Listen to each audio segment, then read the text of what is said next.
এই যে রাখাল বালক, ডক্টর আতিয়ার রাখাল বালক, ও নাকি রাখাল ছিল, রাখাল থেকে নাকি অনেক কষ্ট করে লেখাপড়া করছে, এগুলো নিয়ে অনেক গল্প শুনতাম আমি। এই রাখাল হ্যাঁ, বালক অনলাইনে যে এই রাখাল বালক যে হাসিনার বালক ছিল, এটা পরবর্তীতে প্রমাণ হয়েছে। এটা নিয়ে তো অনেক কথা বলছি, তেমন আর বলতে চাই না। তারপরে আপনি যেহেতু প্রসঙ্গটা উঠাইছেন, বাংলাদেশ ব্যাংক থেকে 800 মিলিয়ন ডলার যে চুরি হয়েছে, আপনারা জানেন এই ব্যাংক টাকাগুলা থাকে হচ্ছে আমেরিকান রিজার্ভ ব্যাংকে, এবং কিন্তু এটার কি থাকে হচ্ছে ঢাকায়, এবং এটা অত্যন্ত গোপন।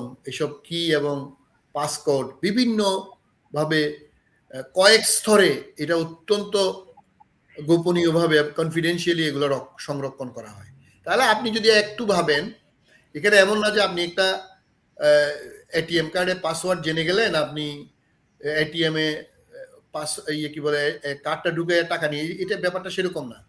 এখানে হচ্ছে 4-5 স্তরে 4-5টা মেশিন, 4-5 জন ব্যক্তি এটা ক্লিয়ার করার পরে, অথরাইজ করার পরে এই টাকাটা রিলিজ হয়। আপনি বেশি বুঝার দরকার নেই। তাহলে এটা কিভাবে হলো? এবং আমরা জানি, আপনি যে বললেন ভারতের লোক আছে, নেপালের লোক আছে, শ্রীলঙ্কার লোক আছে, এবং ফিলিপাইনের লোক এখানে জড়িত, আদার দেন বাংলাদেশি এরা। তো এগুলা হচ্ছে, এটা খুব সম্ভবত, যদি আমার ভুল না হয়, সেটা হচ্ছে এটা চুরি হওয়ার 29 দিন পরে এটা অর্থমন্ত্রী জানে, এবং 30 দিন বা 31 দিন পরে পত্রপত্রিকায় আসে। এবং এই টাকা চুরি হওয়ার 2 দিন পরে বা 1 দিন পরে আতিউর রহমান ইন্ডিয়া চলে যায়। সেখানে একজন ইন্ডিয়ান আইটি স্পেশালিস্ট ছিল, যার নাম এখানে আছে। এগুলো নামগুলো আমি আর বলতে চাই না, এদের বা নামটা এই মুহূর্তে আমার মনে পড়তেছে না। এরা পুরোপুরি জড়িত, এবং বাংলাদেশ ব্যাংকের পুরো bold was controlled by Indian IT specialist.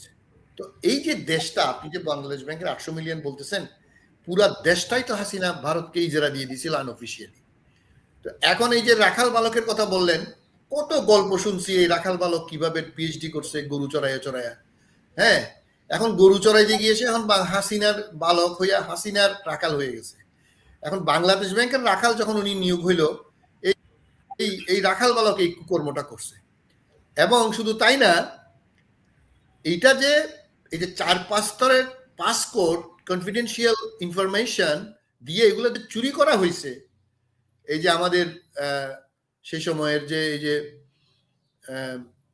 Otis পোলা হাসিনার যে জয়, সজীব ওয়াজের জয়, সে ছিল আপনার প্রযুক্তি উপদেষ্টা প্রধানমন্ত্রীর আইটি স্পেশালিস্ট। হ্যাঁ, সেও জড়িত এখানে। আমি জানি না তার নাম এখানে আসছে কিনা। His name should be there. এবং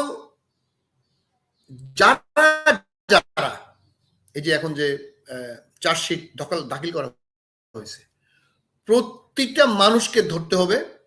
আমাদের দেশে দেখেন, সেন্ট্রাল ব্যাংকের পাসকোড এবং সেন্ট্রাল ব্যাংকের কন্ট্রোল যদি বিদেশিদের হাতে থাকে, এবং এই দেশটা যদি ইন্ডিয়া হয়, তাহলে চিন্তা করেন আমাদের, আমি তো মনে করি এখনো বাংলাদেশ ব্যাংক বলেন, ক্যান্টনমেন্ট বলেন, আমাদের গোয়েন্দা সংস্থা বলেন, আমাদের রাজনীতি বলেন, আমাদের ব্যবসা বলেন, আমাদের প্রতিস্তরে, আমরা যদিও বিএনপি সরকার আসছে, মধ্যখানে 1.5 বছর ইন্টারিম সরকার ডক্টর মোহাম্মদ ইউনূস সাহেবের নেতৃত্বে ছিল, এগুলো আমাদেরকে সর্ট আউট করতে হবে।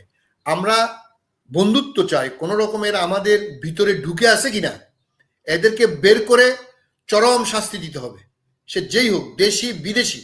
আমাদের সেন্ট্রাল ব্যাংক যদি এইভাবে উন্মুক্ত হয়ে যায়, এইভাবে নেকেট হয়ে যায়, দেন আমাদের তো আর কোনো কিছু বাকি নেই। We must be careful.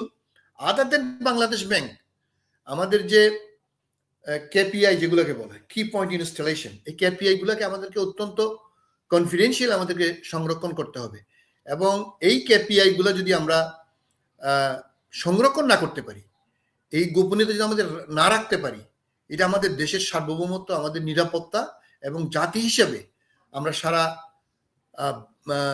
বিশ্বের কাছে নিজেদেরকে সবকিছু উন্মুক্ত করে দিতে পারবো না।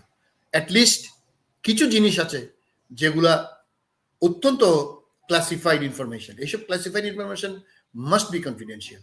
এবং এই ডক্টর আতিয়ার সহ যত বদমাইশ এই বাংলাদেশ ব্যাংকের এত বড় চুরির সাথে জড়িত তাদেরকে চরম শাস্তি ভোগ করতে হবে এবং এই ব্যবস্থা এই সরকার করবেন এই আশা করি। Thank you.